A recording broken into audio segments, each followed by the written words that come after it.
The House will come to order.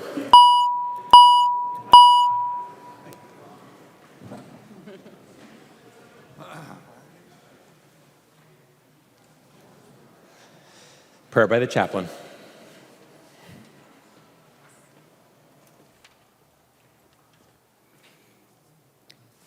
Let us pray for this house, the world, and all those who are in need.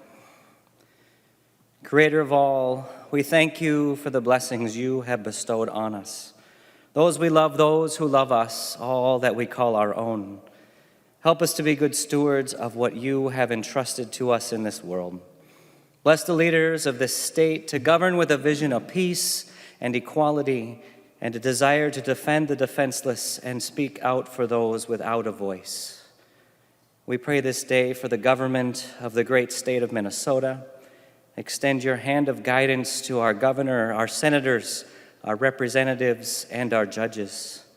Help them to serve with hearts filled with justice, humility, patience, and compassion, so that life in our state may be well and safely ordered. God of healing, we lift before you today those who are suffering from illness of any kind and are in need of your presence. We pray for the lonely, the hungry, the abused, the neglected, the homeless, the addicted, and all those who are suffering from mental and physical ailments, especially those whom we name before you now in this time of silence.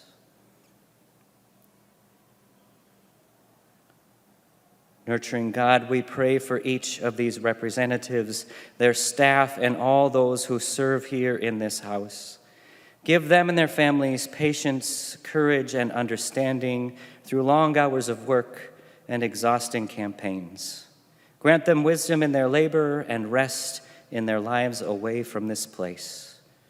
Into your hands, O Lord, we commend all for whom we pray, trusting in your love and mercy. Amen. The chaplain for today is Reverend Dr. Ryan D. Brodeen, Abiding Savior Lutheran Church from Mounds View, Minnesota. Please remain standing and recite the Pledge of Allegiance to the flag of the United States of America. I pledge allegiance to the flag of the United States of America and to the republic for which it stands, one nation under God, indivisible, with liberty and justice for all. The clerk will take the roll.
The clerk will close the roll.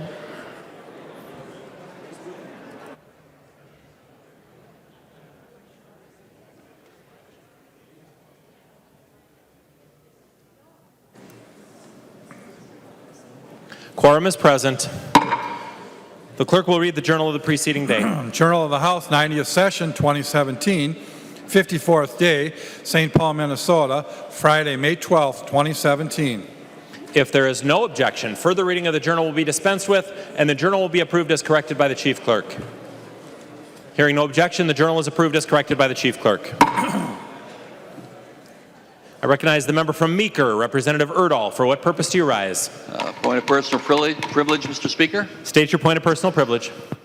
Each day, 5 million pounds of milk comes to First District in Litchfield.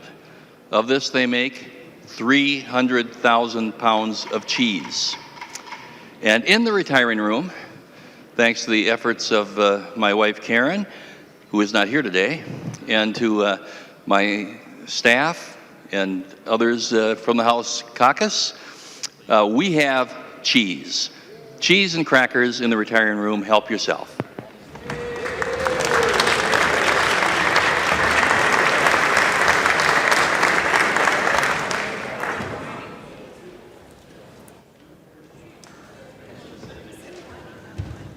The member from Isanti, Representative Johnson. For what purpose do you rise? I wanted to thank Representative Erdahl for the cheese, but also for my district, we have what's the community of Day. And in Day is the intersection of County Road 4 and County Road 22. And what makes Day special is the pickled herring that they provide. And today, to go along with Representative Erdahl's cheese, I have pickled herring from my district.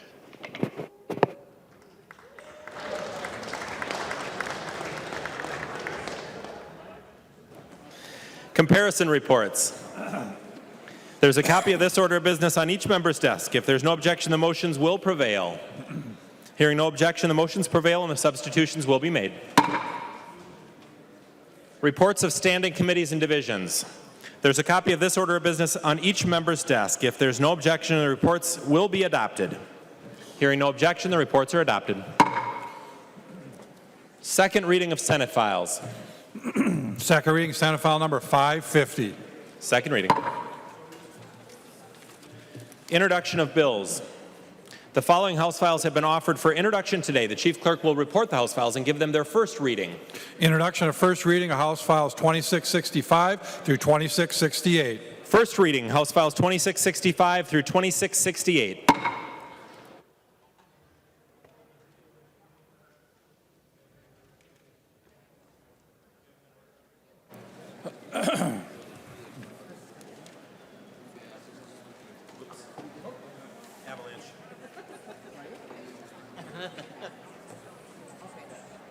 Calendar for the day. The first bill on the calendar for the day is House File 179. The clerk will report the bill.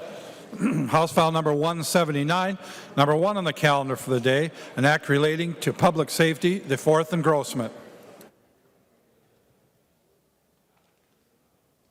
The member from Anoka, Representative Scott, to introduce your bill. Thank you, Mr. Speaker. This bill has to do with the Ignition Interlock Program, and the Ignition Interlock Program, just for a little history, was instituted in 2010 by the legislature. And when we adopted that, we gave the Department of Public Safety a waiver from the rulemaking process so that the program could be instituted more quickly. What happened last fall was that it became apparent that the Department of Public Safety, because of their desire to have real-time reporting of people that blew bad blows, they had allowed their providers of these devices to install onto people's cars ignition interlock devices that also had GPS tracking capabilities. And it became quite a stir in the media, and of course, many concerns about people not knowing that those devices could track their whereabouts. So this bill basically says that the Department of Public Safety cannot allow tracking of individuals through these devices unless there is a court order. There are some judicial districts right now that have ordered that certain ignition interlock program participants do have the tracking capabilities turned on. Also, a little nuance is that we found out in the course of the hearings and so forth that these devices, most of the vendors that provide these devices have the ability to either turn the tracking device on or off.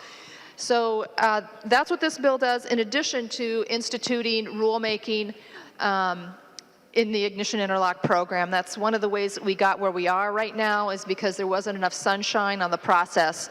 So I'd ask for members' support. Thank you. There are no amendments at the desk. The clerk will give the bill its third reading. Third reading, House File Number 179. Third reading. Discussion on House File 179.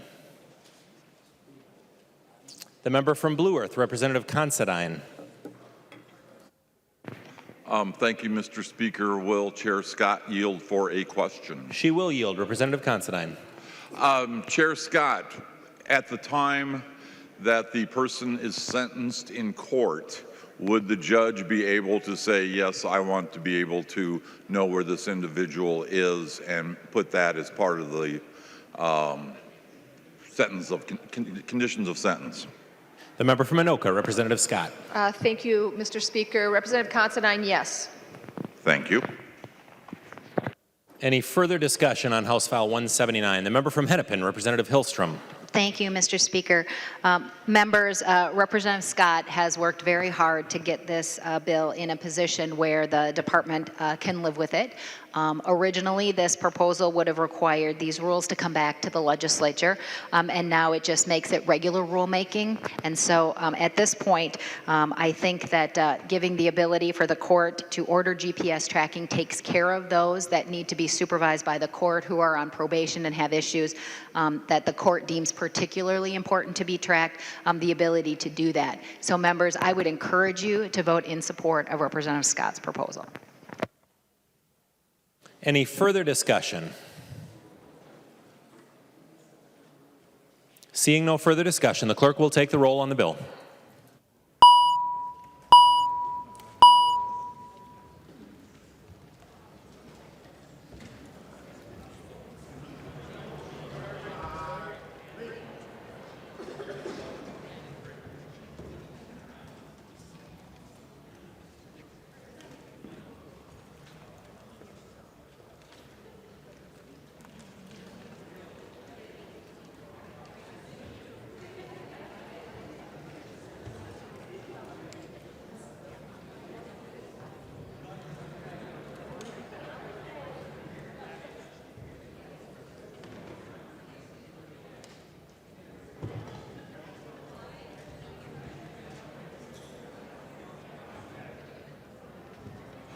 The clerk will close the roll.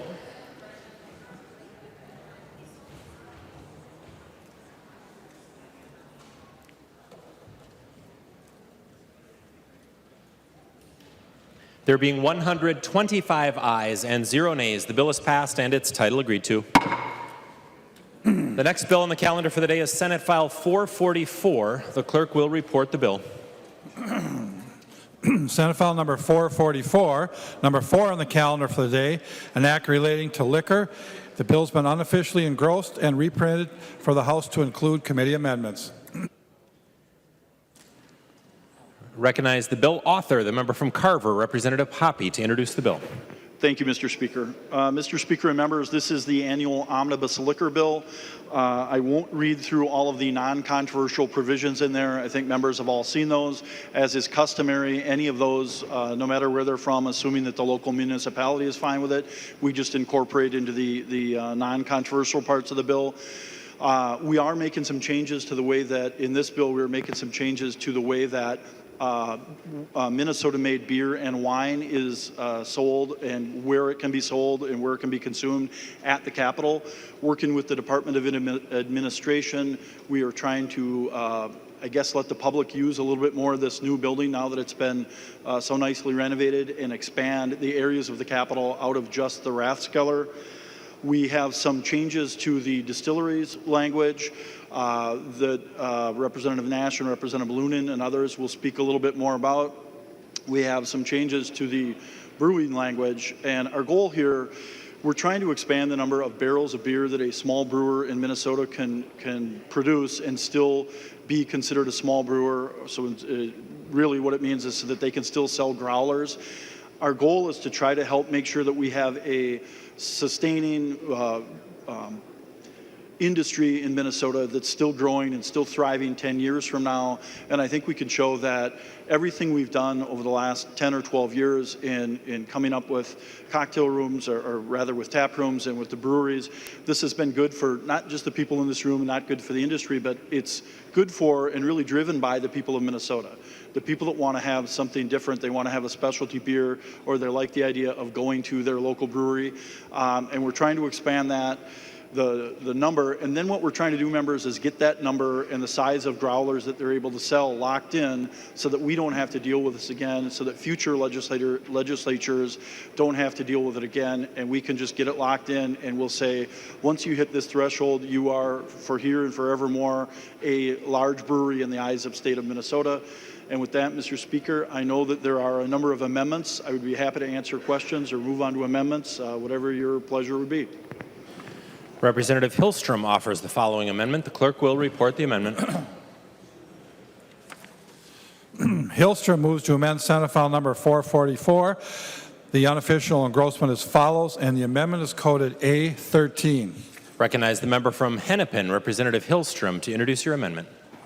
Thank you, Mr. Speaker. Mr. Speaker, I was not certain I would be the first one to speak, so I do have letters and articles that will be coming if they haven't already made it to the desk to be passed out. Members, when brewers initially sought to sell their product directly to the public for off-sale consumption, they indicated that it was not their intention to directly compete with liquor stores because they knew that they would have a competitive advantage if the breweries sell cases of beer directly to the customers. Consequently, they sought to sell growlers, 64-ounce bottles, and 70-milliliter bottles to the public as a marketing device. It was to help them market their products. The size of the bottles was not the actual or usual size that you saw in liquor stores. And thus, although the competitive advantage still existed, the product was a niche product. Thus, a brewery that produced under 3,500 barrels could sell up to 500 barrels directly to the public for off-sale consumption in a growler. In 2013, breweries sought to change the threshold when a brewery had to stop selling those growlers. So I had Surly in my district. Many of you know that was a very successful company that started off as just very small. And there were many changes that we had to make over time, and they now are quite successful in the market. But in 2013, there was an agreement that was reached between breweries and wholesalers and retailers to increase the threshold to 20,000 barrels.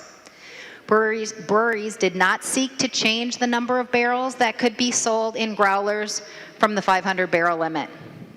Representative Ray Dean was the author of the legislation that changed the limits.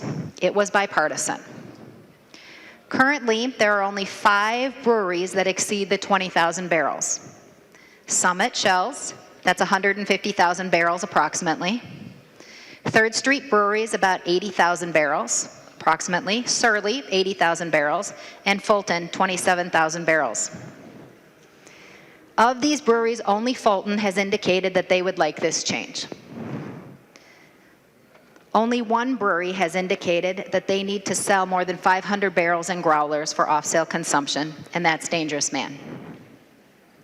Distillers currently may sell 375 milliliter bottles as marketing device directly to the public for off-sale consumption. The bottle size was sought by Panther Distilleries in 2014. Like the growlers, a 375 milliliter bottle is the size that's large enough to provide a sample to the market, yet a little different from the normal 750 milliliter bottle, and thus not directly in competition with our liquor stores. Section 3 of this bill allows micro distilleries to sell any size bottle in any amount up to 8,000 gallons of product. And this puts them in direct competition with our local liquor stores and retail establishments. We just passed the law in 2014 allowing them to sell one 375 milliliter bottle per customer per day. And now, the change. Section 4 expands the amount of beer that can be sold in growlers from breweries for off-sale from 500 to 750 barrels. These small brewers are in direct competition with retailers, and this gives the brewers an unfair advantage. 500 is enough. This is being done to help one small brewery in Minneapolis, and that's Dangerous Man. Section 5 doubles the size of small brewers for the purposes of being allowed to sell growlers on site, from 20,000 barrels to 40,000 barrels. Additionally, it also expands the amount of beer that can be sold from 500 barrels to 750 barrels. In 2013, negotiations to raise the cap from 3,500 to 20,000 occurred, and now they want to double it. So 20,000 barrels equals 275,200 cases of beer. Let me repeat that. 20,000 barrels equals 275,200 cases of beer. 40,000 barrels equals 550,400 cases of beer. That 550,400 case equivalents that this bill goes to, that is more beer than is sold in the entire Bemidji market. All beer distributors combined. 550,400 cases equivalent is the equivalent of 90% of all beer sold in the Brainerd's market, all distributors combined. That 550,400 case equivalents equals 70% of all beer sold in the Duluth market, all distributors combined. Brewers are paying a minimal fee for their license and dram shop insurance in comparison to local retailers. But they want the ability to sell more volume than 253, the entire customer base of retailers in the entire Bemidji market. 359, which is 90% of the customer base in the Brainerd market, and 439, which is 70% of the total customer base in the Duluth market. That's what this bill is proposing to do. That is a lot of alcohol to take outside the three-tier system here in Minnesota. Section 6 changes the size of the container for growlers that you can serve beer in for off-sale to as little as 650 milliliters or 22 ounces. This then directly competes with the products that liquor stores currently sell. A case of 22-ounce cans is not unknown in other parts of the country. So there was a deal, and they keep trying to change the goal line. This deal was in 2013, not that long ago. Now the breweries want to change it. They continue to come back to change the deal. Just ask Representative Ray Dean. They will be back again to move the bar one more time. Laws do not impede entrepreneurship and growth. This is just an attempt to take market share from who? From your local liquor stores. This is a legislative attempt to take market shares from the liquor stores and give it to the local breweries and distilleries. Under the law, growlers and 375 milliliter bottles of spirits are a marketing tool that also provides some income to the breweries and distilleries. The collection of all of these law changes suggests that it would essentially allow significant amounts of beer and spirits to be sold by a brewery or a distillery in the same form it would be sold at your liquor stores. These changes are controversial, but in the past, most liquor bills are pretty bipartisan. This is the first liquor bill that I've seen in my recent memory that really was not bipartisan at all coming out of the Commerce committee. The exception to existing laws given a few years ago to the small breweries to sell directly to the customers were initially given to help very small breweries. Now big breweries want them, and it's directly harming everyone else and is unfair and is controversial. Section 4 through 7, I delete in my amendment. It gives unprecedented and unfair regulatory advantages to a select few. Production, breweries, and distilleries at the direct expense of small family-owned liquor stores, distributors, breweries, and distributors get this unbalance. It increases direct retail sales at every level, which is currently prohibited. So members, I ask you to support the amendment. Representative Loeffler offers the following amendment to the Hillstrom amendment. The clerk will report the amendment. Loeffler moves to amend the Hillstrom amendment to Senate File number 444, the unofficial engrossment, and the amendment to the amendment is coded A17-0464. I recognize the member from Hennepin, Representative Loeffler, to introduce your amendment.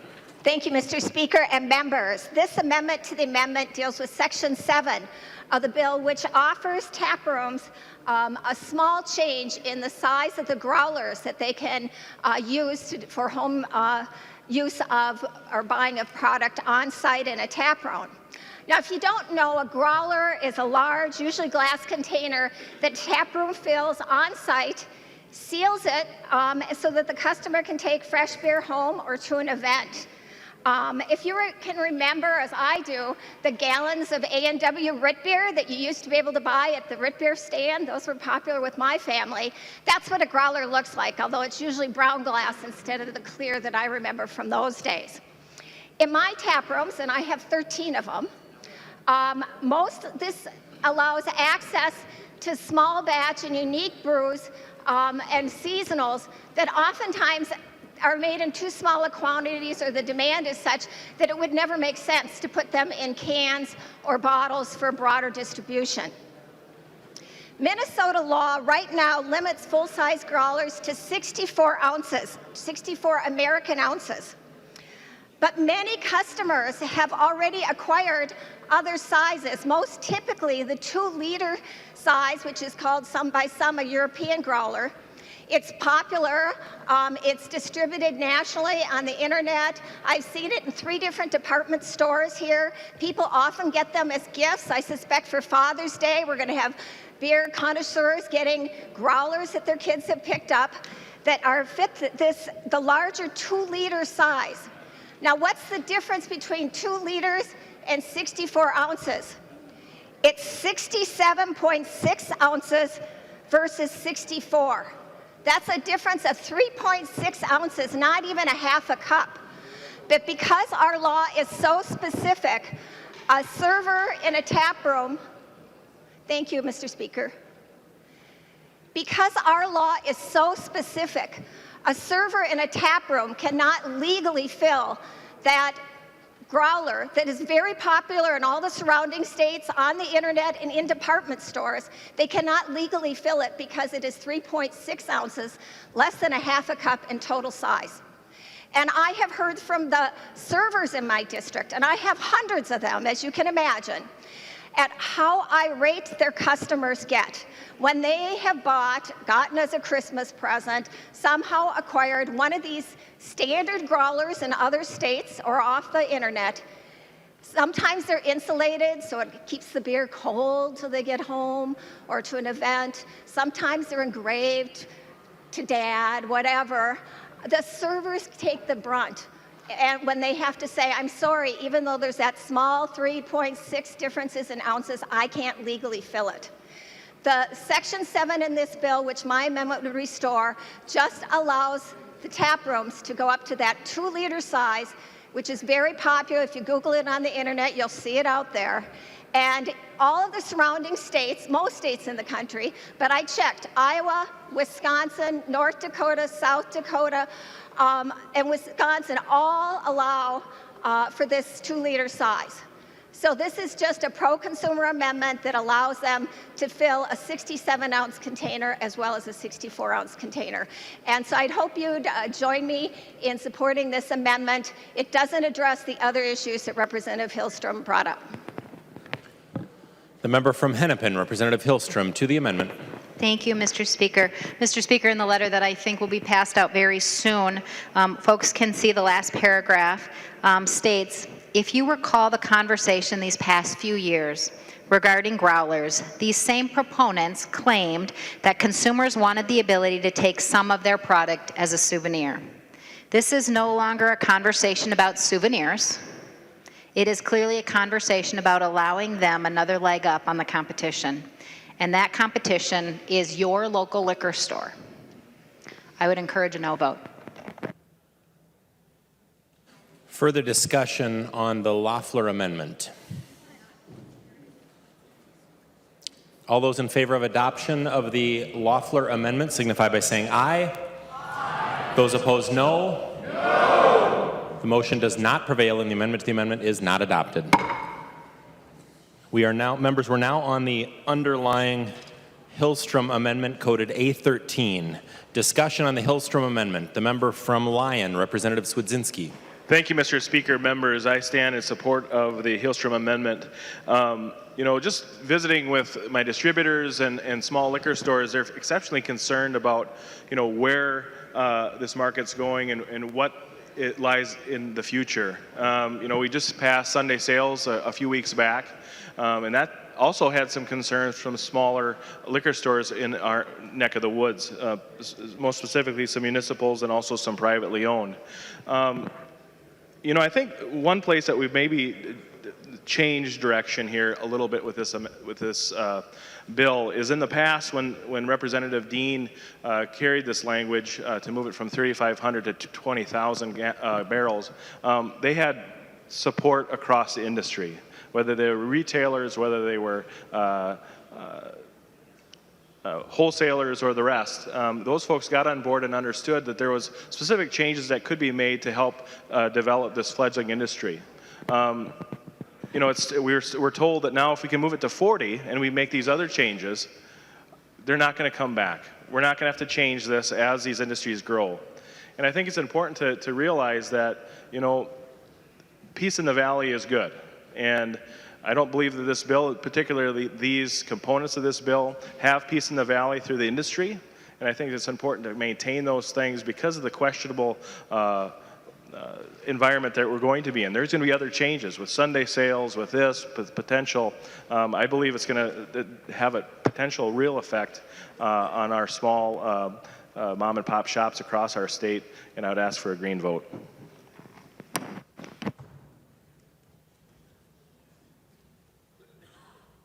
The member from Carver, Representative Hoppe. Thank you, Mr. Speaker. Mr. Speaker and members, I would encourage a no vote on the Hillstrom amendment. Representative Hillstrom is a friend of mine, and I enjoy working here with her on the issues. I disagree with her on this, and I think words were used that said this isn't a legislative attempt. Really what this is, members, is a legislative attempt to do what our consumers, our citizens, our constituents want.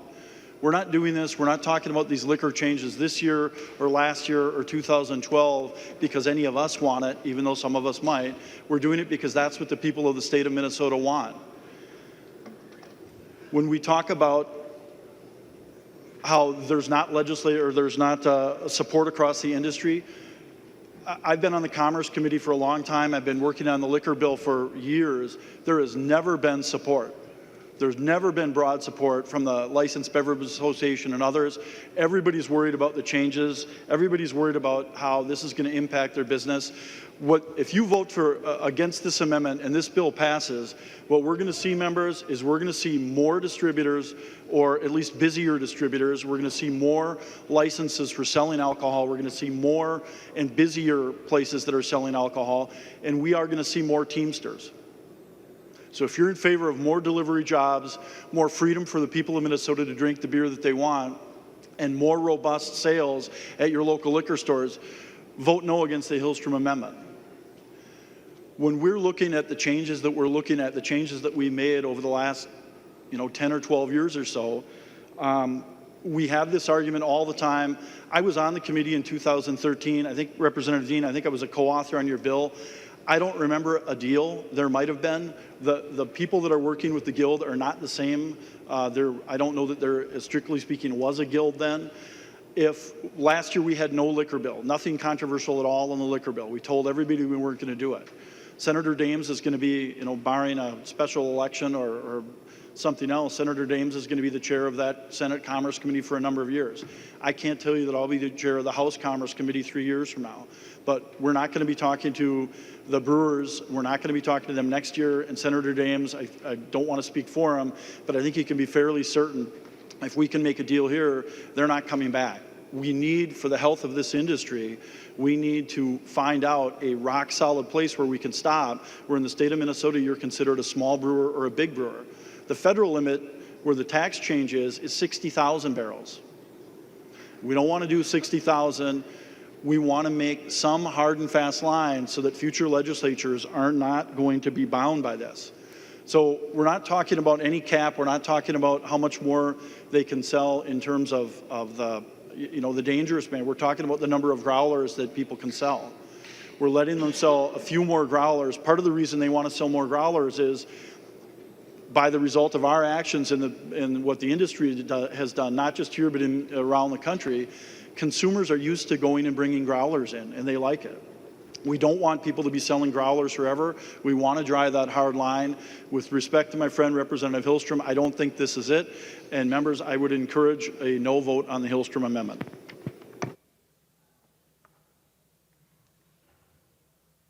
The member from Hennepin, Representative Hillstrom. Thank you, Mr. Speaker and members. You'll be receiving a letter, if you don't have it already, from the Teamsters saying they strongly support this amendment. I encourage you to vote yes. Any further discussion on the Hillstrom amendment? The member from Dakota, Representative Christensen. Thank you, Mr. Speaker. Mr. Speaker, members, I would also encourage a red vote on the Hillstrom amendment. These small businesses are just looking for government to get out of the way and to let them succeed and grow and create jobs. Their economic impact in Minnesota in 2014, and as everyone I think has seen, they've grown quite a bit since then, was $1.3 million, and they employed more than 8,000 people. I think Representative Loeffler made a very good point about the bottle sizes in the bill, and really I think that underscores how the 2013 changes were kind of always meant to be incremental, a change to be made, and then now, as Representative Hoppe said, we're trying to find the sweet spot, find the right spot for this industry. And in 2013, the acceptable bottle sizes for growlers were set at 64 ounces in 750 milliliters. 64 ounces in 750 milliliters. In the same line of statute, we're using the metric system and the imperial system in kind of a haphazard way in bottle sizes that are not the normal bottle sizes that are widely available, as Representative Loeffler talked about. Members, I think that just underscores how this is a statute that's in need of kind of finding the sweet spot. I'd also like to talk about just a little bit how this industry is growing rapidly in Minnesota. And, I think we need to do that. I think it's something that consumers want, options, and it's things that people like. And, these are businesses that are starting in their garages and growing up into these things. And I think, members, we need to get out of the way and let them create jobs.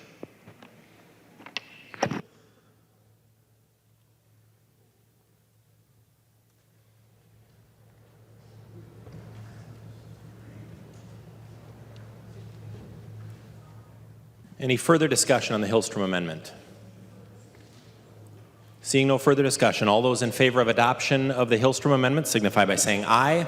Aye. Those opposed, no. No. The motion does not prevail. The amendment is not adopted.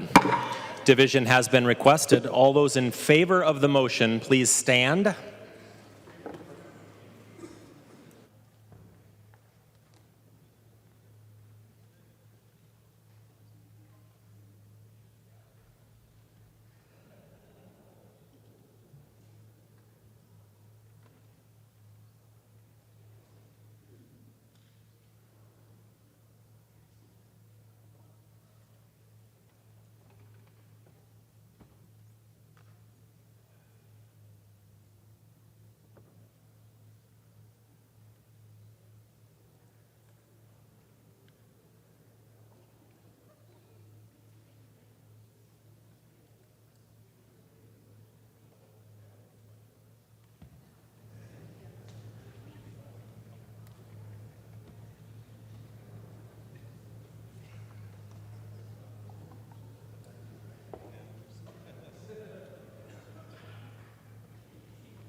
There being 68 ayes, the motion does prevail. The amendment is adopted.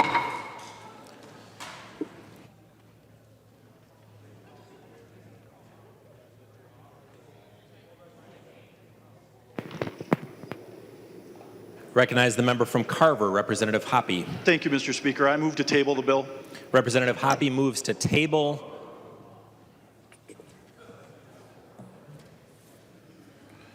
Representative Hoppe moves to table Senate File 444. All those in favor of the motion to table the bill signify by saying aye. Aye. Those opposed, no. No. The motion prevails and the bill is tabled. Division has been called. All those in favor of the motion to table Senate File 444, please stand.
There being 82 in favor of laying the bill on the table, Senate File 444 is laid on the table.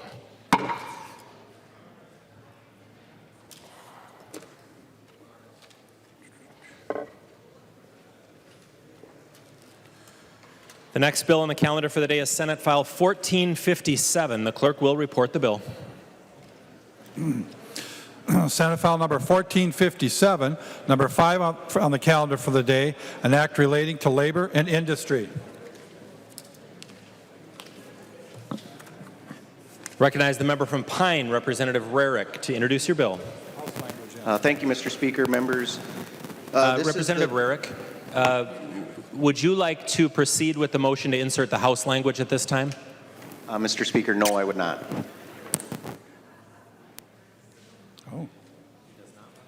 He does not want to insert the House language? Does he not want to insert the House language? So we're not. No amendment. No amendment? Okay. Why do we have the amendment? Oh, okay. The member from Pine, Representative Rarick, please proceed with introducing your bill. Okay, thank you, Mr. Speaker. Members, this is the Department of Labor's annual housekeeping bill. It does a few things to actually lower some fees for renewal and applications of licenses. We provide some new language for combative sports, and then a few other technical changes. The Senate file added an amendment. It is Representative Mary Murphy's bill that provides some protections for 18-year-olds that are still in high school so that they'll be treated the same as 16 and 17-year-olds, not being allowed to be scheduled to work past 11 o'clock at night or before 5 a.m. in the morning unless they fill out the same waiver form that 16 and 17-year-olds would fill out. So with that, that's the bill. No amendments, right? No.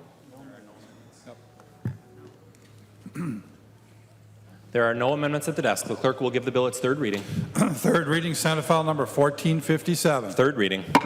Discussion on Senate File 1457. The member from St. Louis, Representative Murphy M. Thank you, Mr. Speaker. Thank you, Representative Rarick. I strongly support this bill. It's good, especially Section 1.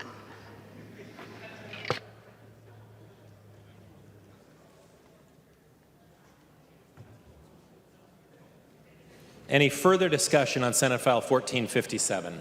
The member from Wabasha, Representative Drazkowski. Thank you, Mr. Speaker. Mr. Speaker, I wonder if the author would yield.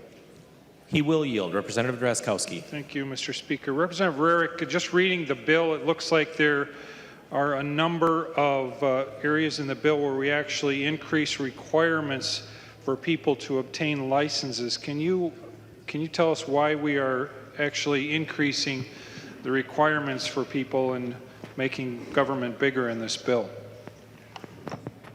The member from Pine, Representative Rarick. Thank you, Mr. Speaker. Representative Drazkowski, actually we're not increasing any requirements. They are just changing some language. They're going from what they termed 16 units to 38 hours. And when they did that conversion, they looked at how much time it took to get 16 units of education, and it was the 38 hours. So they're not actually increasing any requirements. They're just changing the language of how they're referring to it. Any further discussion on Senate File 1457?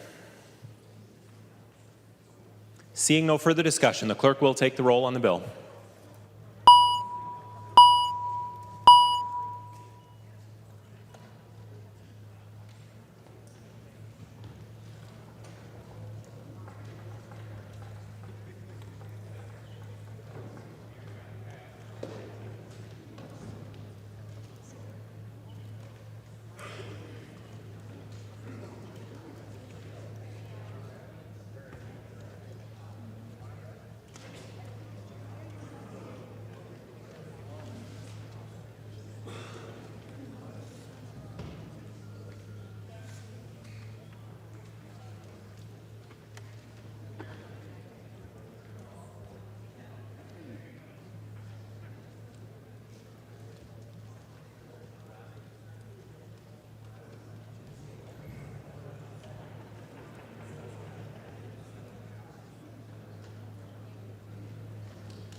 The clerk will close the roll.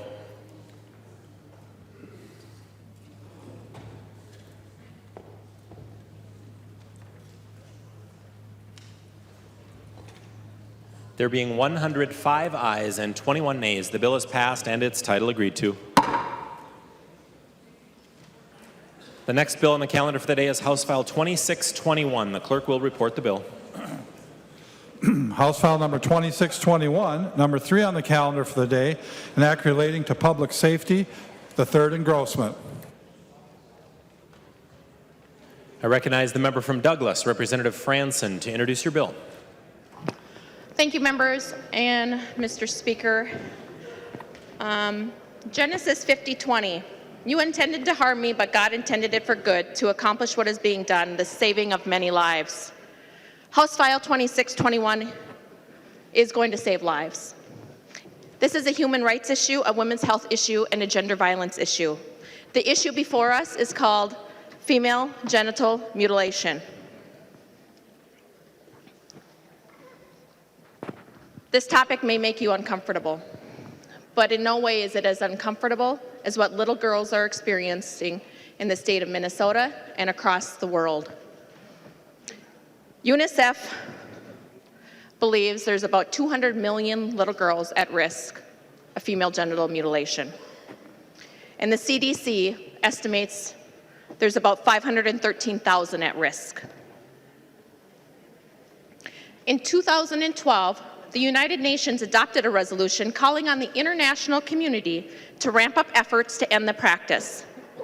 There are 4 types of female genital mutilation. Type 1, often referred to as clitorectomy, that is the partial or total removal of the clitoris. Type 2, often referred to as excision, this is the partial or total removal. Type 3 is often referred to as infibulation. This is the narrowing of the vaginal opening through the creation of a covering seal. later to allow for intercourse or childbirth, the woman needs to have this undone, which is called de-infibulation. And sometimes that practice repeats itself. Type 4 includes all other harmful procedures to the female genitalia for non-medical purposes. What are the consequences of female genital mutilation? Death. Death is the most serious and most common with type 3. Severe pain. Often anesthesia is not used. And extremely sensitive nerves are cut. There's infection, bladder infection and urinary tract infections, infertility, and increased risk during childbirth. Difficulty with minor gynecological procedures, chronic infections, sexual dysfunction, and psychological disorders. For many months I was asked, or for many months actually last year, I was asked to bring a bill forward on this issue, and I did not think that we needed it. And that all changed when two little girls were taken from Minnesota, two little 7-year-old girls were taken from Minnesota, brought over to Michigan for this act to occur.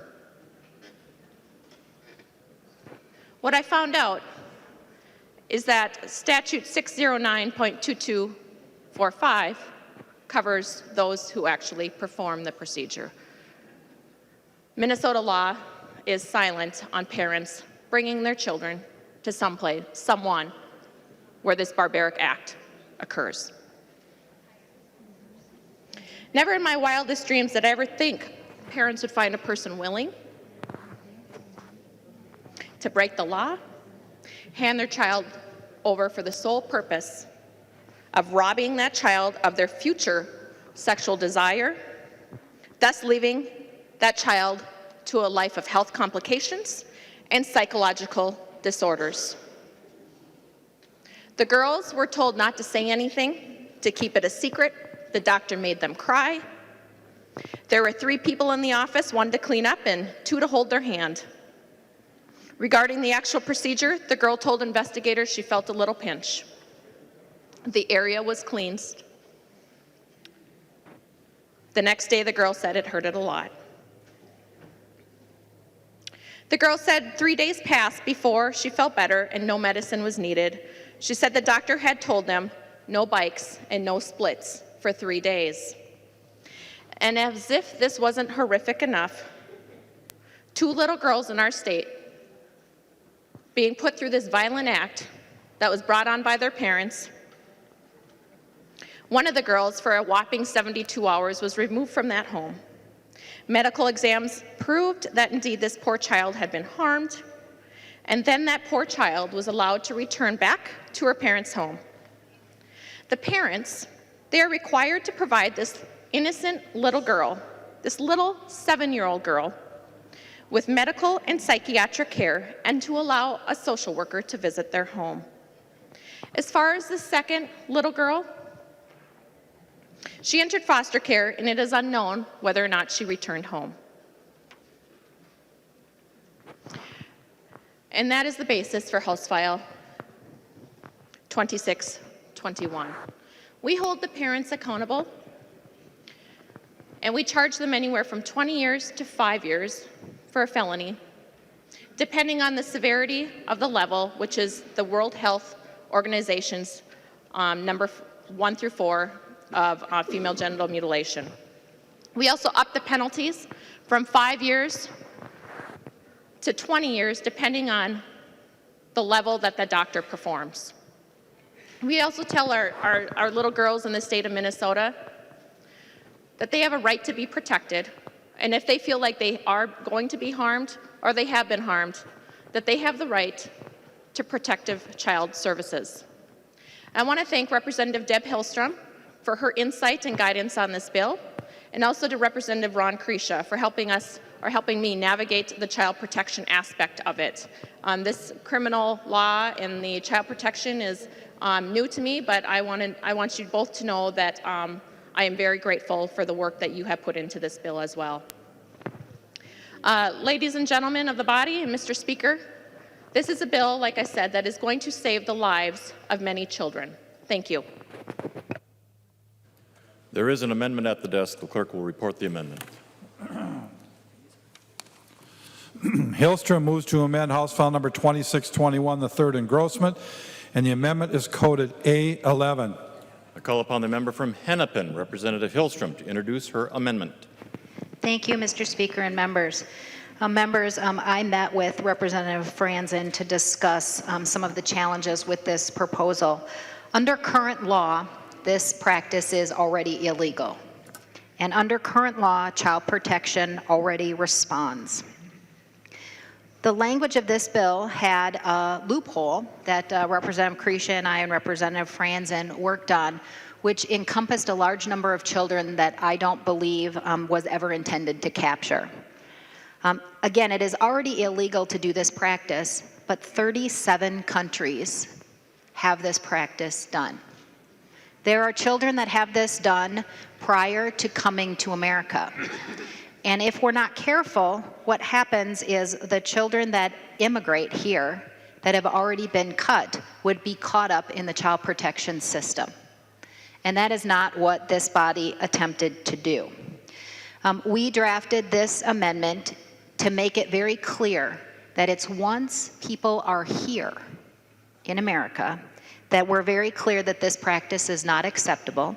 It's illegal everywhere in the world already, but we are saying it is not acceptable here. And if you do that practice once you're here, then that's when the child protection consequences and the criminal penalties would apply. That's what this amendment does, because otherwise what would happen is anyone who had this done when they were in a refugee camp prior to immigrating to America would immediately be swept up in the child protection system, would immediately be evaluated, and the way this bill is drafted, it would require the entire family to be looked at, investigated, and determine if termination of parental rights should happen for the entire family. That was not the intention of the author, and Representative Creasha has worked with me on this amendment to ensure we carve that out. Discussion to the amendment. Member from Douglas, Representative Franson. Thank you, Mr. Speaker. Members, this is a friendly amendment and one that I ask that you vote green for. Thank you. Further discussion to the amendment. Seeing none, all those in favor of adoption of the A11 amendment, please signify by saying aye. Aye. All opposed, no. Amendment is adopted. There are no more amendments at the desk. The clerk will give the bill its third reading. Third reading, House File Number 2621, as amended. Third reading. Discussion to the bill. Member from Ramsey, Representative Pinto. Thank you, Mr. Speaker. Members, as you know, in my work outside the legislature, I prosecute cases of gender violence, domestic violence, sexual exploitation, and sexual violence. And I think it is critical for the people in Minnesota, for people around the country, around the world, to understand that this practice is, of course, reprehensible. This conduct, this criminal conduct is reprehensible. And it's something that has been, as was referenced before, has been against the law in Minnesota for a long time now. There's, of course, in addition to laws against assault, which is what this is, there's a specific law against this particular conduct. Under the aiding and abetting law, a parent who procures this happening to their child can be guilty just as the person who does this. And also under the criminal neglect statute, a parent who knows that this is happening to their child doesn't step in, that parent as well is criminally liable. That has been true for some time. It will continue to be true regardless of the passage of this law, and it's critical that people recognize that and understand that we stand united against this. Fortunately, what this law does is it does increase penalties, it provides clarification, and it really represents a statement by the body and by the state and a reminder of the fact that this is something which is not acceptable in our community. So I thank Representative Franson for her drive and for her focus on this, and to the courageous women who spoke in the committee that I was in. I know the others as well, to them as well for their testimony. And thank you, Representative Franson, for bringing this forward. Thank you, Mr. Speaker. Representative from Olmsted, Representative Liebling. Well, thank you, Mr. Speaker. As was just said by Representative Pinto, of course, this is a practice that already is illegal in Minnesota and in, I think, a lot of places around the world, and for good reason. And indeed, this is something that no girl should ever undergo, and certainly not here in Minnesota. But the reason I rise is just to mention that I'm really proud of Minnesota, that we are a place that welcomes the refugee.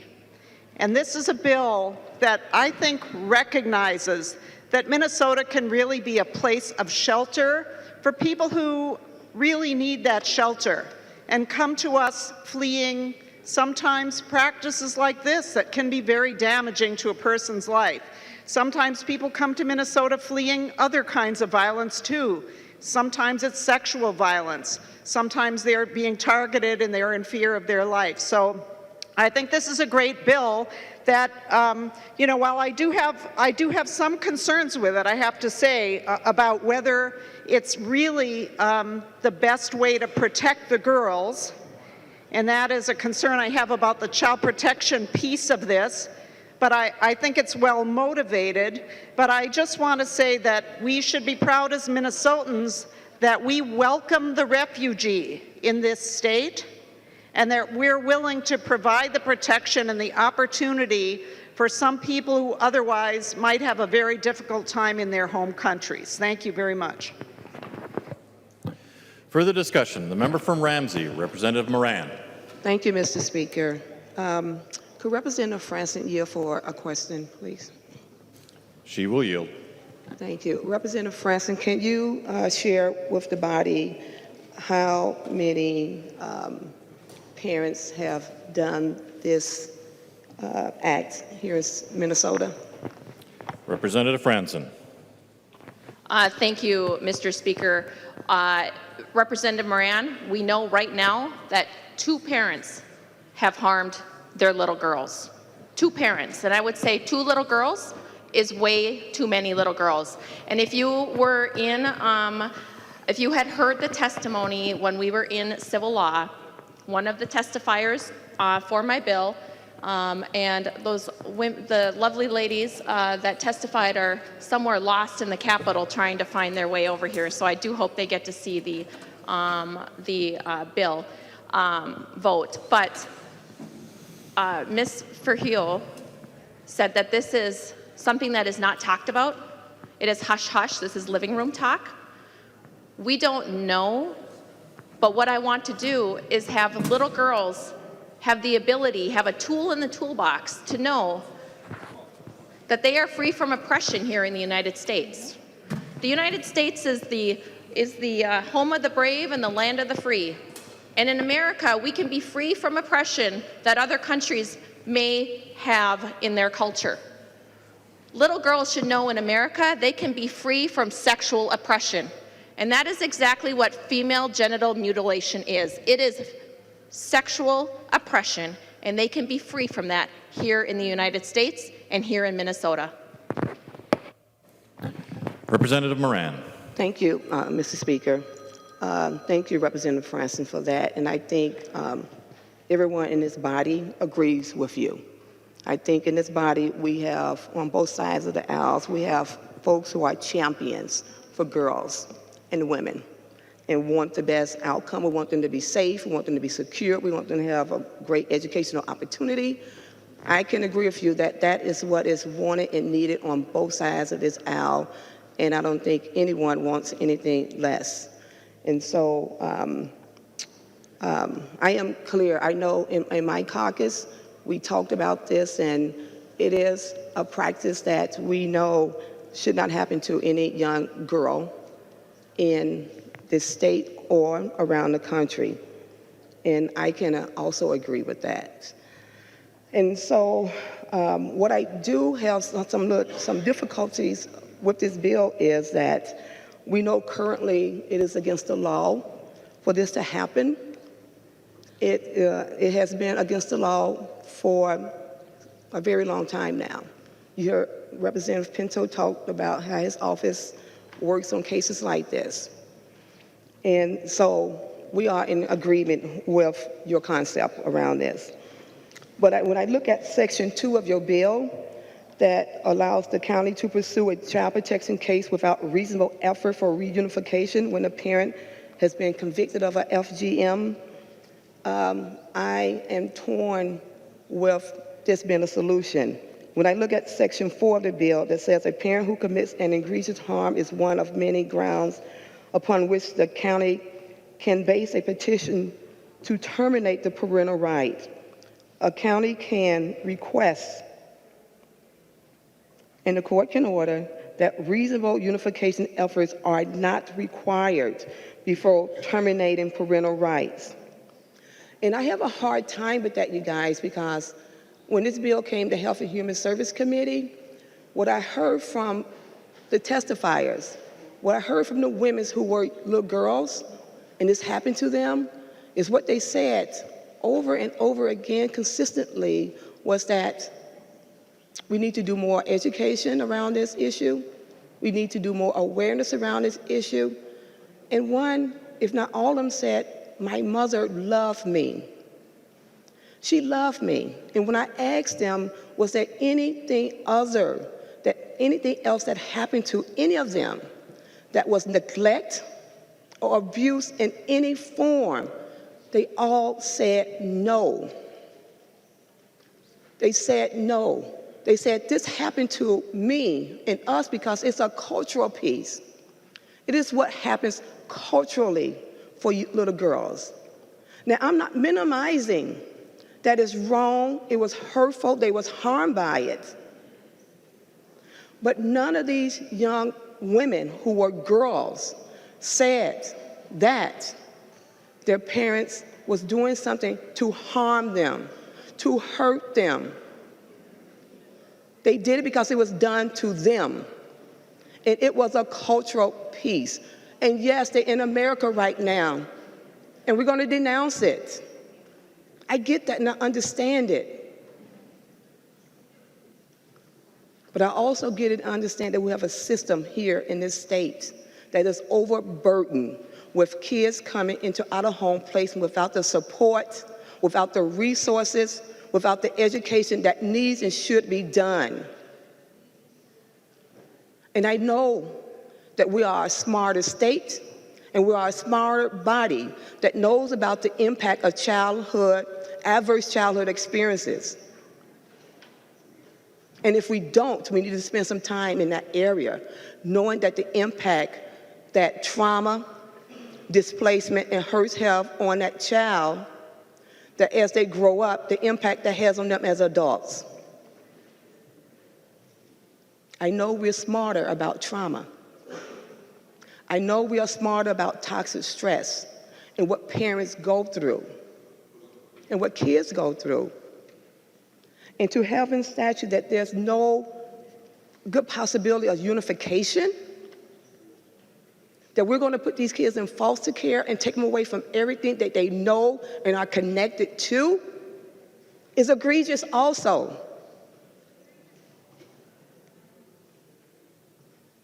We hear the stories. We have heard the stories. And so I have a problem with this bill that clarifies that a person who performs the FGM and the parent or guardian of the child undergoing this procedure are subject to a tier of felonies. A tier. We are saying that a parent who has done something that has been done to them that is a cultural norm will spend 20 years in jail.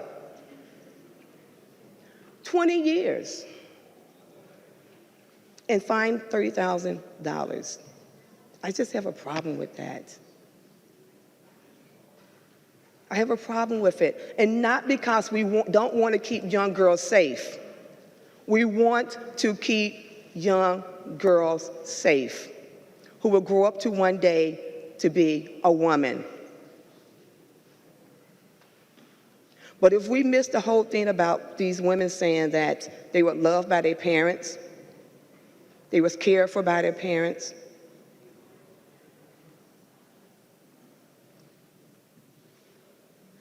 and I speak from this place because I know within the African American community how many young girls and boys were displaced because they were spanked. Because someone made a judgment call and said, that's not what we do here.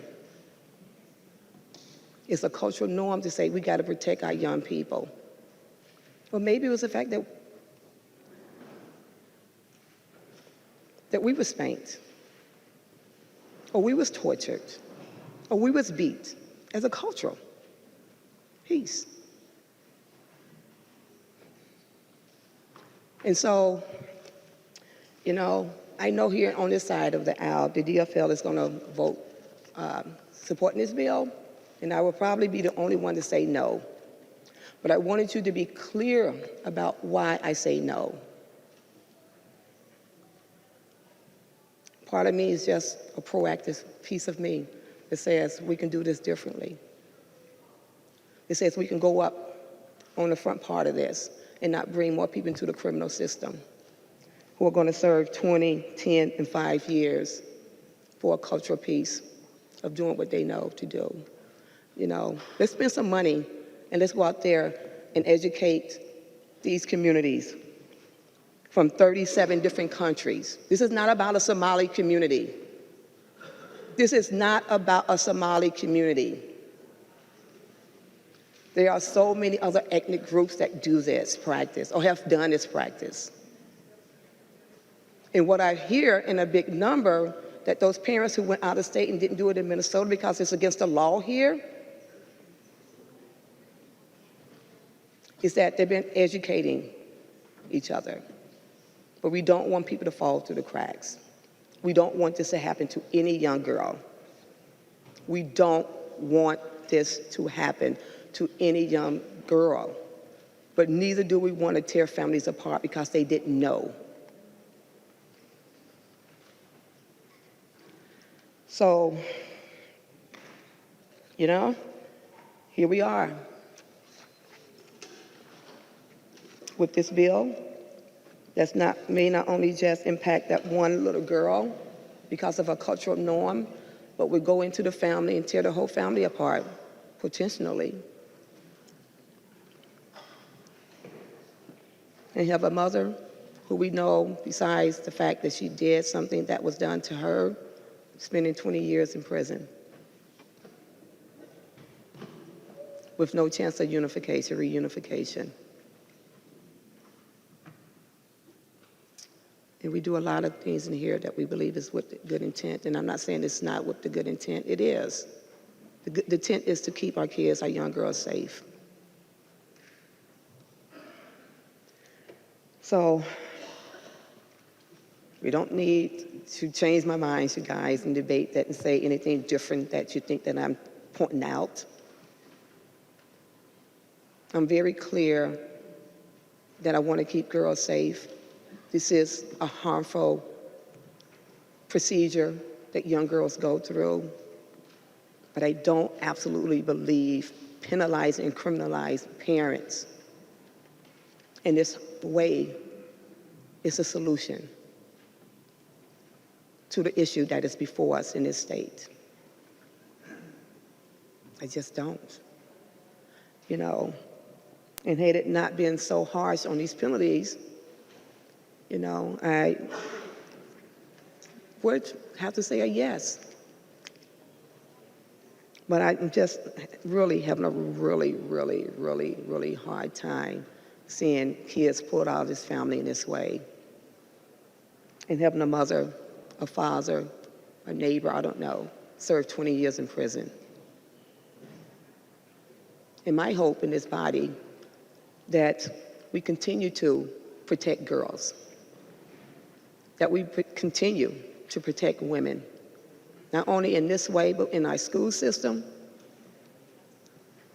in different communities, in diverse communities,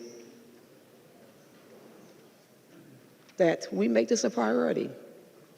Safety of girls and young boys and children is important, but it just doesn't come in this form only. So I will sit down and I will be a no vote on this bill. Thank you.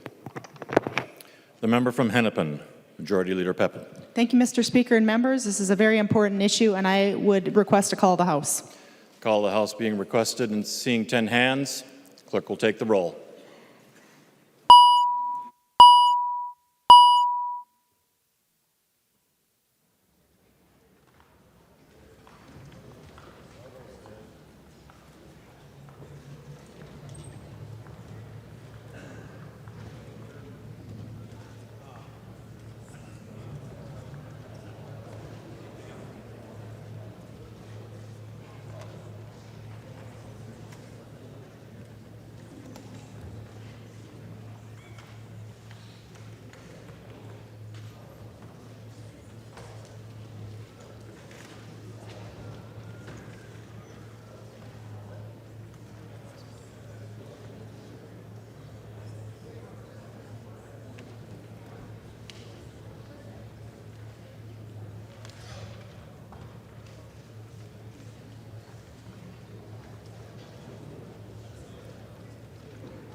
Clerk will close the roll, and the Sergeant at Arms will bring in the absent members.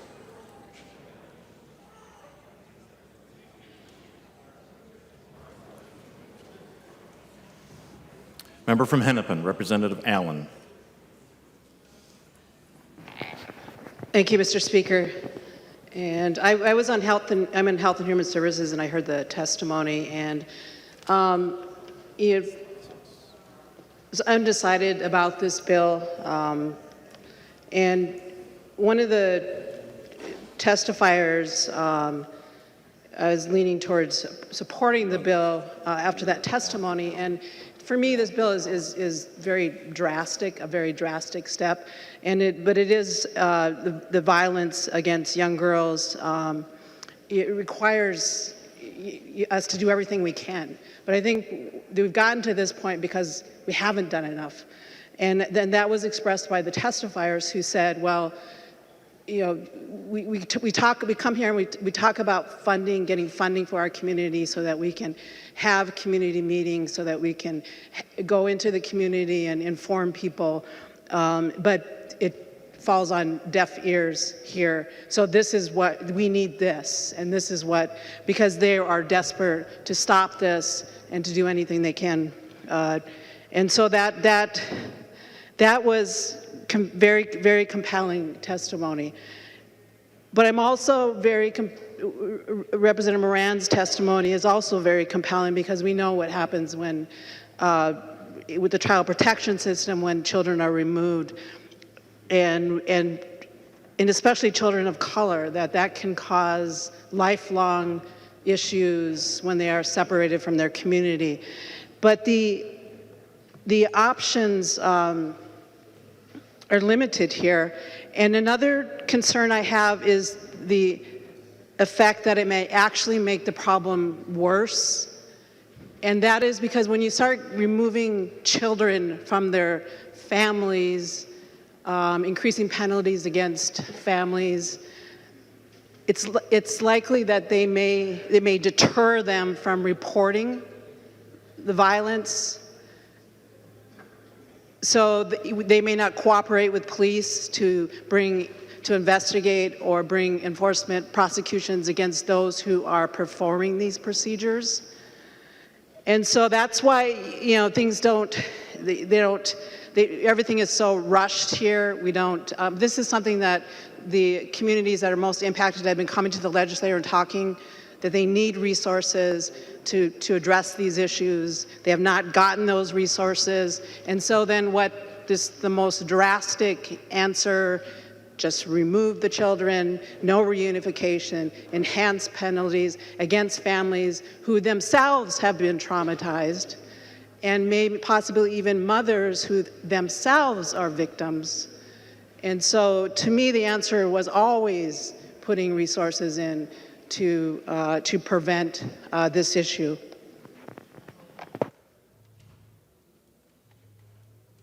The member from Blue Earth, Representative Cornish. Mr. Speaker and members, there's some that say that the male gender shouldn't get up and make a comment about female genital mutilation, but I'm going to speak today because I feel passionate about this. I want to address Representatives Moran's and Allen's comments here. Sometimes an 8-year-old or younger is the last person that you should judge whether they should stay in the home or not. I have shed many more tears for the children that I didn't take out of the home, the ones that I did. How many times in the last couple of years have all of you members heard the horror stories of somebody that wasn't taken out of the home and ended up being killed later by the parents? How many times have you heard of a wife being beat to hell and not being able to get a restraining order, or once she did, the guy killing her anyway?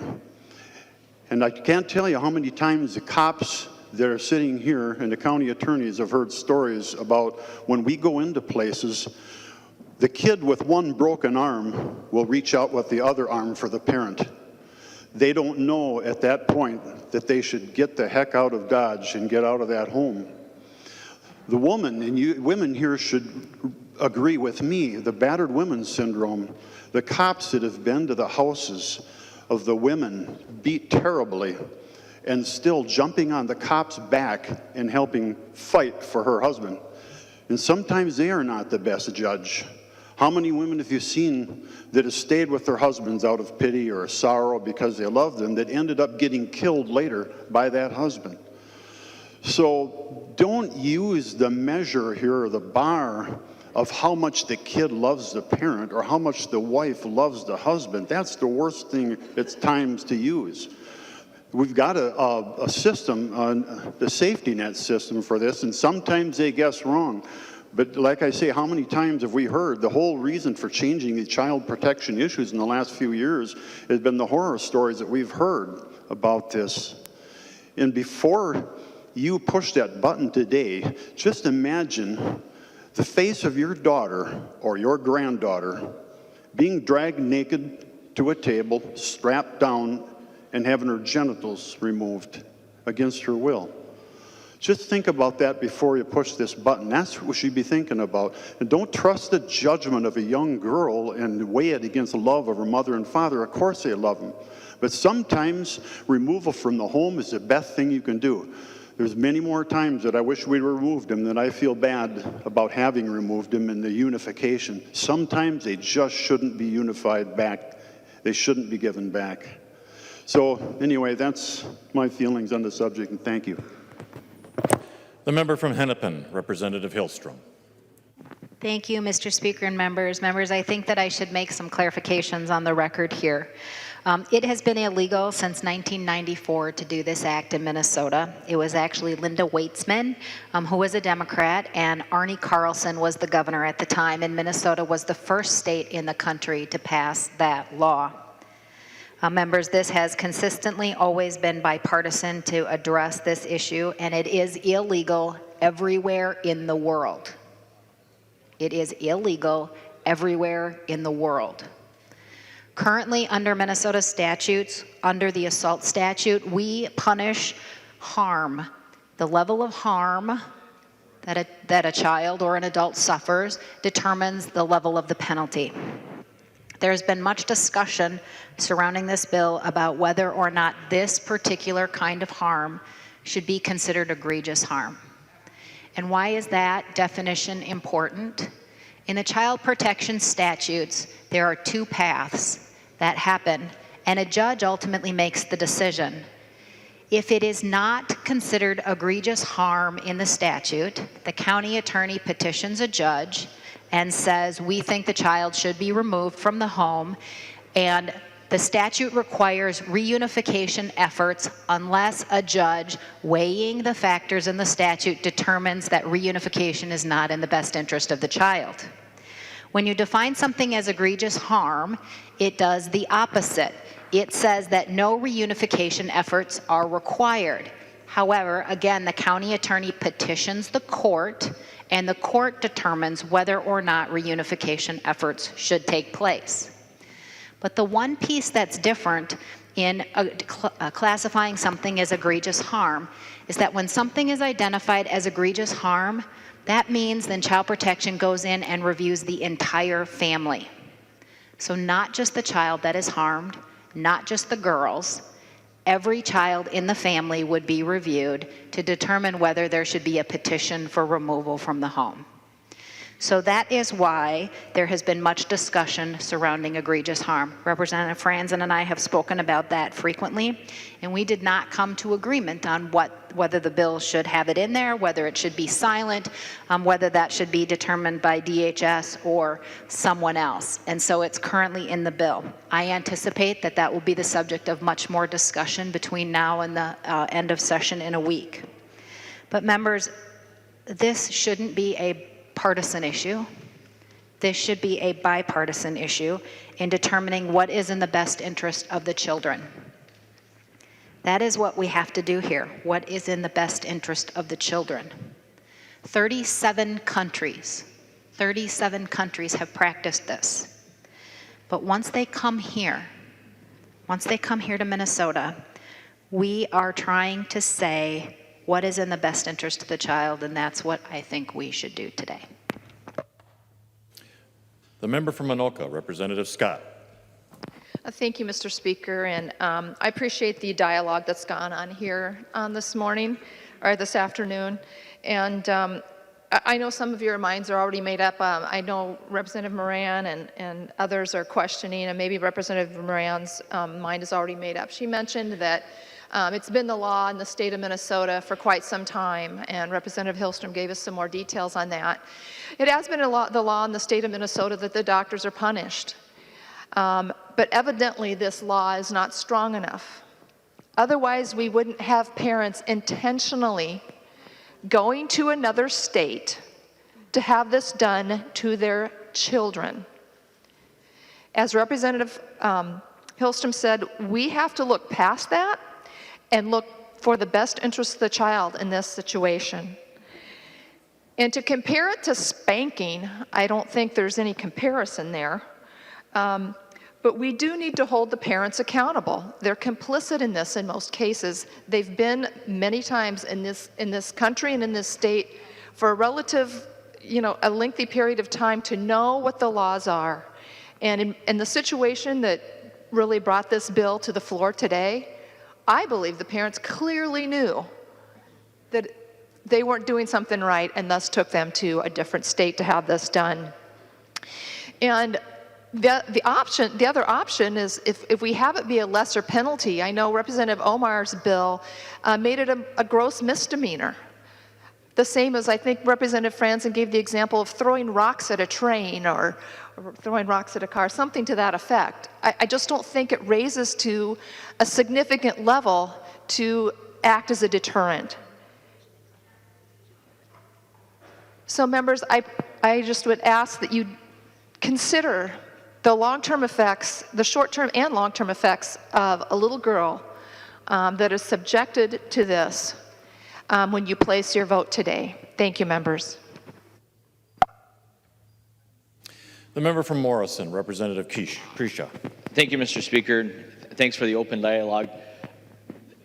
Representative Hillstrom, Representative Franson, we've been through all the iterations of this. Representative Moran, this is not easy. We have a button that says yes and a button that says no, not a yes and or a no but. And we have to deal with this from the statutory level. And that's, I've gone back and forth with this. I've gone back and forth the egregious harm. And I try to put all this together, but I go back to the changes we made in statute 2 years ago that said the child's safety is of paramount concern. We have to start there. And Representative Hillstrom accurately depicted this. And I don't even want to use the specific term what we're dealing with. I want to talk about child maltreatment in general. When a child is maltreated, the system has to come in and look at that. And we have to decide, is the child's safety number one, first and foremost? Is that child safe? And I went back and forth on the egregious harm on this, and where I fall on this is we have to investigate. We have to find out. We certainly still want the court to look at this and see if there are possible reunification. We still want the petition, but we have to put this and err on the side of investigation to find out where safety lies. I suspect we will have this conversation more and more. This is not done, nor should it be. And really what we're doing, members, is we're defining this in the Child Protection Statute 626556, and it's not defined there. And we're calling it out in the child maltreatment. So when I look at this, you know, I hear all the time when we deal with child protection, and it's the hardest thing about this issue in child safety. Every kid loves their parents, no matter how they're treated. Unequivocally, I hear that over and over and over. Because of that bond that exists, the kids love their parents. But unfortunately, sometimes the state has to step in and decide the child's safety is of paramount concern. So I'll be voting for this bill, and I'm sure we'll be discussing it more and more. Representative Moran, you have all my respect in the world, and we talk through these issues. I exactly know what you're going through. But at some point, we have to look at what the law dictates and where the law takes us. The member from Olmsted, Representative Liebling. So members, Mr. Speaker, thank you. So I heard from Representative Scott that the law isn't strong enough because it's still happening. Well, Representative Scott, people still commit murders. They still commit all kinds of other crimes. And unfortunately, the fact of the matter is that passing laws, passing criminal penalties, and increasing those penalties doesn't always stop people from committing crimes. It's important, I think, here on the floor that everybody acknowledge that we all agree that this is a horrific practice. We all agree this is something that should never happen to any girl, anywhere, not in Minnesota, certainly, and not in the rest of the world either. But the real question that we're wrestling with here today is how to stop it from happening, and whether this bill brings us closer to the goal of stopping it, or whether perhaps it actually might harm the very children that it is trying to help. That's what we're struggling with. I really want to respond to a few things that were said here by members. One is we need to recognize, as Representative Franson, when she introduced the bill, she said the 2 children that we know about that were harmed here, Minnesota children, it sounded like both of them are in the child protection system. One of them in foster care, I understood, and one of them at least receiving some services in the family. So this is not something that went without a response from our current child protection system. One of the things that concerns me about this, we're talking in large part here about immigrant parents. And I don't know a lot about immigration law, but I do know that having a felony makes a person deportable. And that hasn't been mentioned today on the House floor. I don't know. I'm not going to ask Representative Franson to yield to speak to that point. But what we might be doing here, members, is taking the family of a girl who's had this procedure, and maybe some of you think that would be the right thing to do, and maybe in some cases it might. But that person, I believe, would become deportable, would probably be deported.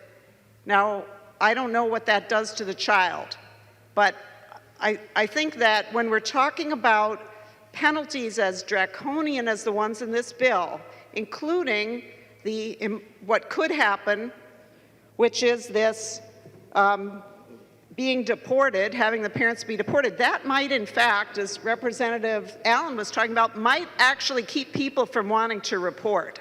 So we do have that problem. The other thing I really want to address is what Representative Cornish was talking about.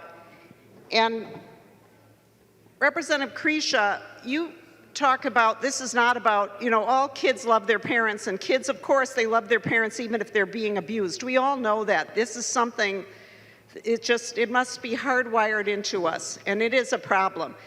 This is a very different kind of abuse. And this is where I wanted to address Representative Cornish. Of course, when a child is being, something is being done to a child that says to everybody, this child is in danger.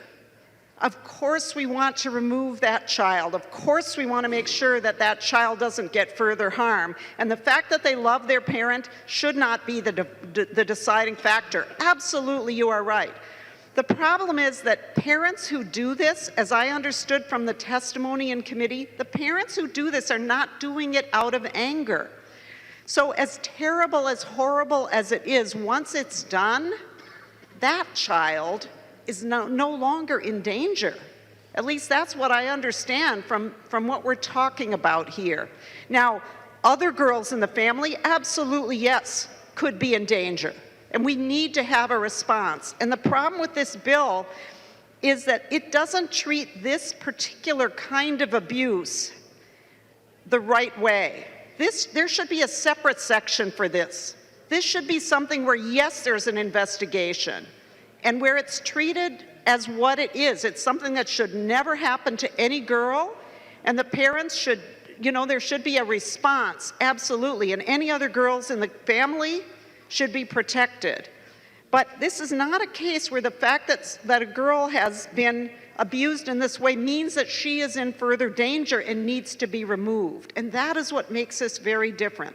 So of course, Representative Cornish's concerns about abuse and how we have trouble stopping it, and even, of course, many women who are battered have trouble leaving the abuser, and all of those things, that is all very true and very poignant.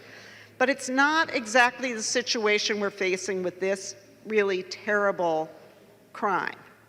So that's what I think some of us are struggling with, and that's why I think Representative Moran kept referring to it as a cultural piece. And I think what she means there is that once this harm occurs, this is not a parent who is trying to harm their child and is going to then do something else, as you might see if that parent had, stabbed the child or beaten the child or something where you say, that's a parent who's out of control and we need to step in. So that's the concern. It's not about kids loving their parents. We know they do, and we know that should not be the deciding factor. Representative Crecia, you are absolutely right about that. But I'm struggling with this because I want to stop this practice just like every one of us does. Every single one of us. And I think that I want to take Representative Franson at her word that was what's motivating her, and I think she spoke very passionately about it. Nobody wants this to happen to any girl again, but I'm not sure this bill does that.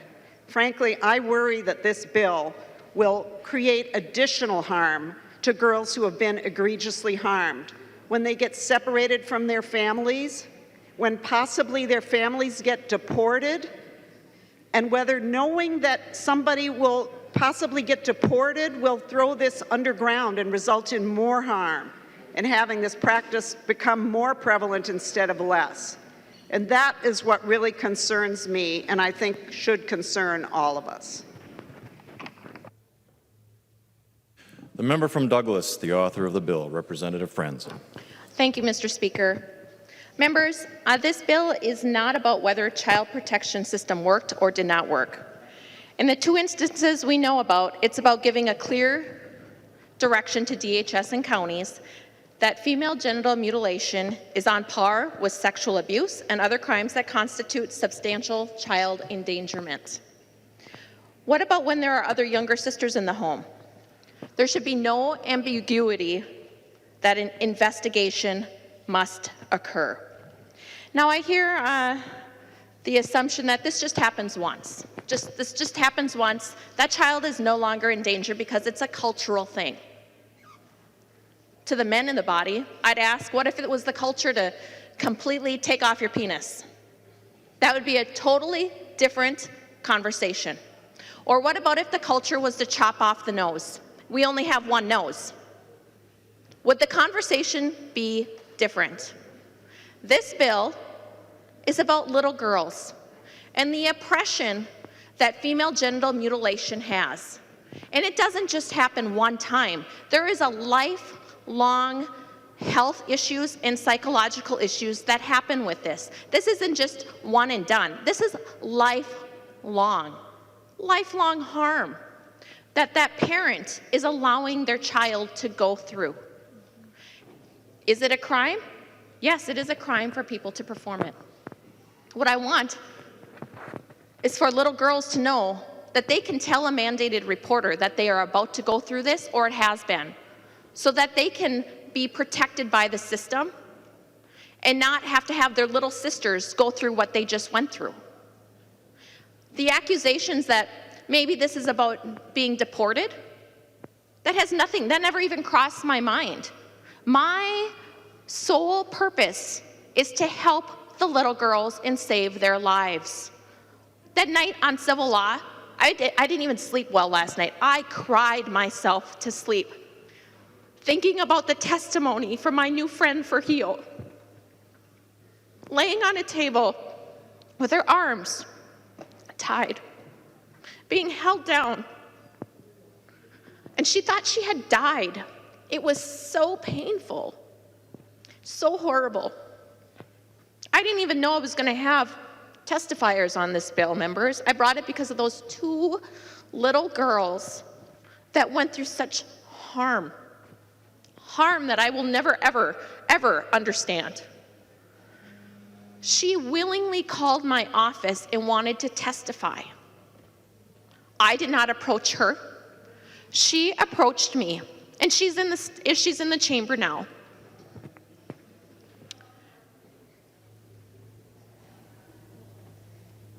She came to the other committee hearings and brought more people with. This bill hasn't even passed the chamber yet. And do you know what these lovely ladies and gentlemen are doing? Fedummo, and I'm going to probably mispronounce the names. Fedummo's with Fahio. Fedummo Abdinar, Waris Mohammed, Exerito Cito, Osman Omar, and William Heidi. They are already out in the community, educating their friends and their families that if you do this to your little girls, you're going to have your children taken away. They are looking for a tool in the toolbox as well.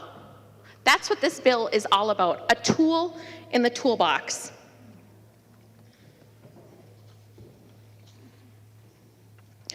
Like I stated earlier, the United States is the home of the brave and the land of the free. And little girls have the right and the opportunity here in America, in the United States of America, to be free from oppression. And that also includes sexual oppression, which is what female genital mutilation is. This, Representative Liebling, is a women's health issue. This is gender violence. When a man beats a woman, it's a felony. We're saying that if you harm your child in this way, you're going to be held responsible, parents. I don't care what religion, what culture, anything. I would say this to anyone. This we are not going to stand for.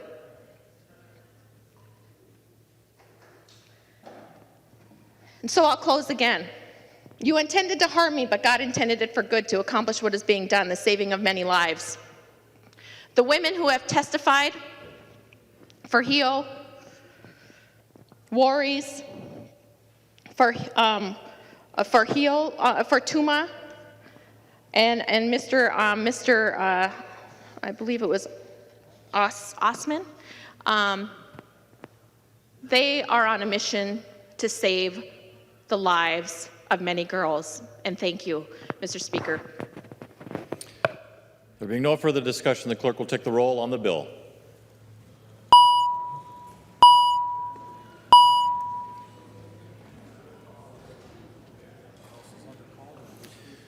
The House is under call. Members, please vote.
Clerk will close the roll.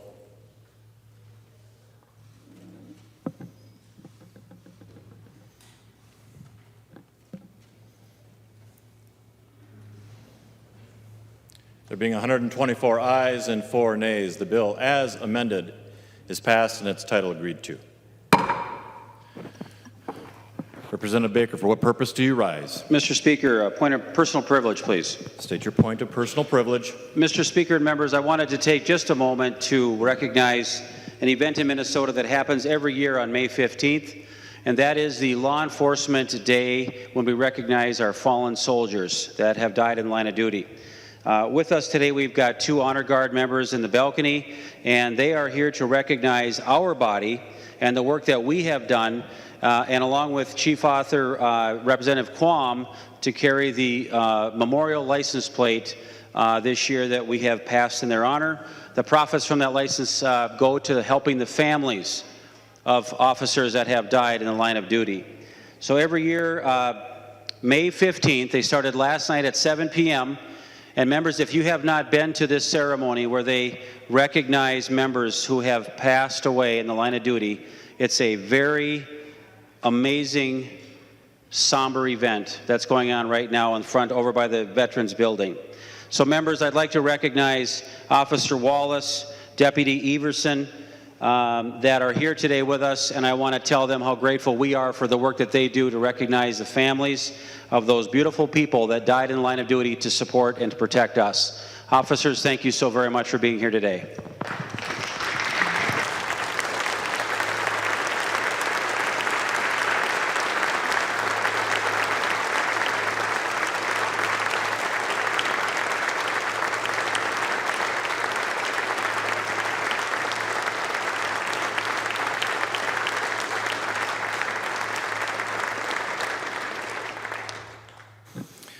Member from Hennepin, Majority Leader Pepin. Thank you, Mr. Speaker. I move that the call of the House be lifted. Pepin moves a removal of the call of the House. All those in favor say aye. Aye. Opposed, nay. Motion prevails. Majority Leader Pepin. Mr. Speaker, I move a recess to the call of the chair for approximately 15 minutes, and during the recess, the Rules Committee will reconvene in room 120 of the Capitol. Pepin moves a recess to the call of the chair for approximately 15 minutes. All those in favor say aye. All opposed, nay. The House is in recess.